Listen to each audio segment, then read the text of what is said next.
This is my first triathlon. It's been 6 months in the making. Lots of training, lots of hours, but it's here.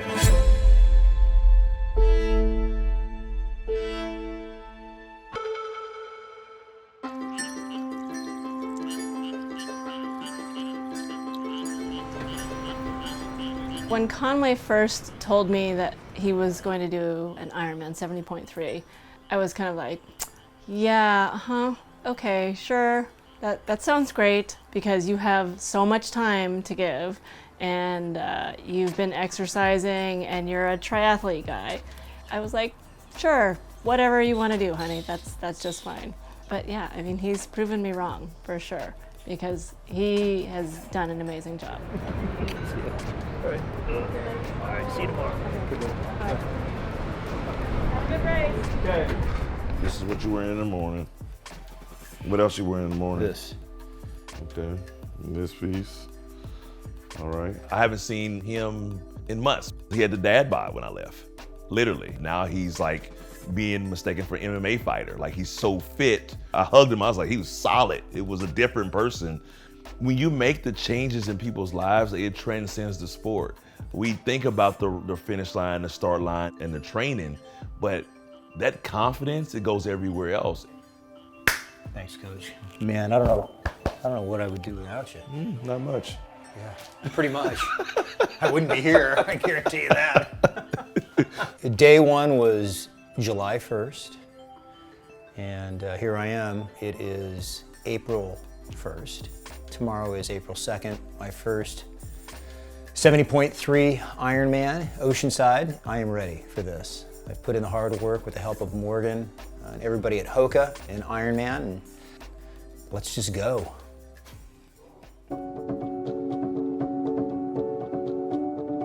I got to sleep at midnight, woke up at 3.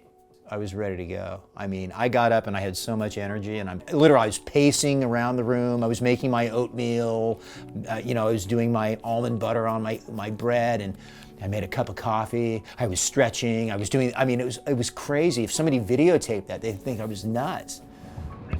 Wristband. Get it done. Right on. Thank you guys. Thank you. Have a great day. Have a great day. We got to my bike, and there were a few guys kind of milling around, and then all of a sudden, I looked around. There were a ton of people there. They just appeared. It is nerve-wracking in T1 before the race because you're really close to people. You got guys bumping into you, you got guys wheeling their bikes around you. You've got a very small space where you keep all your stuff organized. You've got the nervous energy, as I said, from the other athletes. Whatever their energy is, and that really bleeds off on you. But Morgan was great. He said, don't let them influence you. Don't let them suck your energy. Don't get sucked into their vortex of whatever their thing is. So I didn't. But as I said, it was great he was there.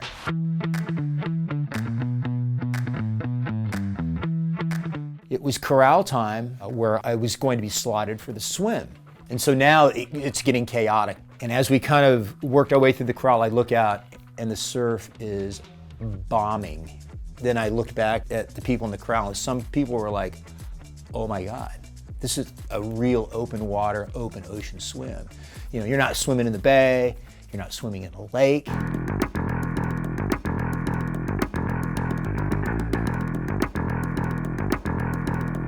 So I got through, and once I got past the brake line, I started, just doing my stroke. And Morgan was going through my head, just keep your pace, keep your pace, keep your pace.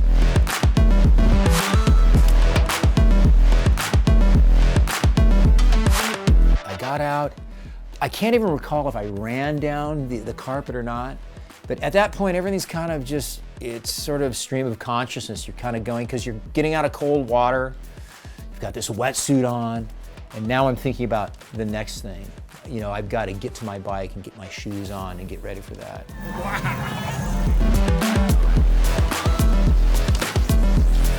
My motto today was just take it really slow, just kind of, do what I got to do. All the way.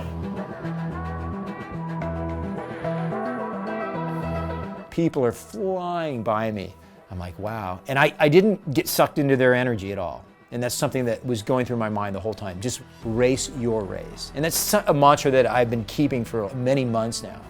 And everybody that I've been fortunate enough to have hung out with. Pro triathletes, pro runners, they're like, race your race. So from the get-go, that's what I was doing. Wow, what I would do to bow hunt deer on this property. Oh my God. Gee.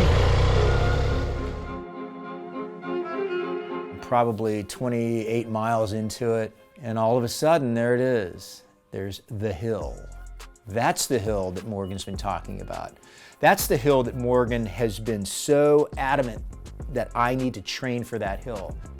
And as I'm going, I'm looking, and I'm actually just going past people very quickly, and I see people walking their bikes, and I got to the top. That was pretty cool. But it was interesting being on a road bike versus a tri-bike. Is the road bike is ideally suited for that kind of climbing. Okay, so that was a big thing for me. Because as I said, that climb loomed in the back of my head this entire time. But it wasn't as bad as I thought. I was expecting to get off the bike and have my back aching and my legs hurting, but I got off the bike, I racked it, and I'm like, whoa, I feel pretty darn good. And I took off. And I started working through the run, and it was amazing because people cheering you on, hitting cowbells, playing music. You've got the Pacific Ocean on your right-hand side, you've got the palm trees, and then you've got this community of people that are in the race that are just like chugging along going, yeah, let's go, let's go. I mean, it was unbelievable. Right now I feel great. So we got quite a ways to go. So, but hydrating, and just took a sodium tab. I guess all that stuff Coach Morgan told me was working out. I knew it would. As I'm coming down the final stretch, people are cheering, it's getting loud, and I hear Eric go, and now it's Conway Bowman! Conway Bowman from Encinitas. He flies fishing sharks for fun. And then I see my family right there, Michelle, Max, and Jackson. I crossed that finish line. Jackson came up and put the medal over my neck, and I looked up and I just thanked my dad, my mom, everybody who got me through this journey.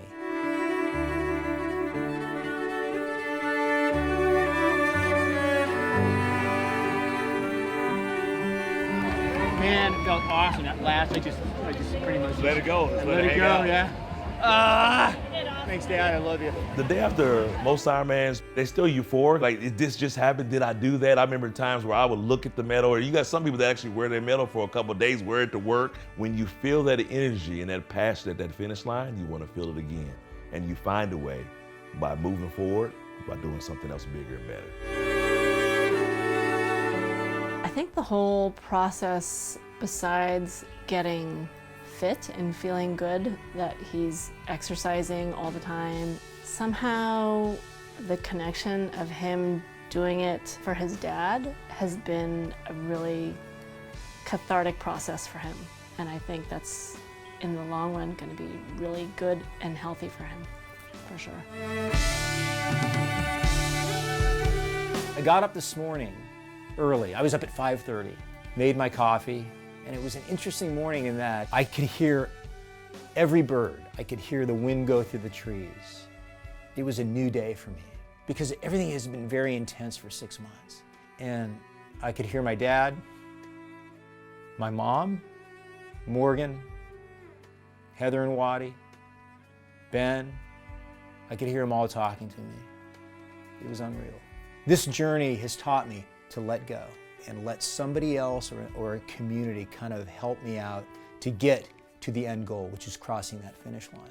Because of that, I'm a much better person because I let go. It's amazing.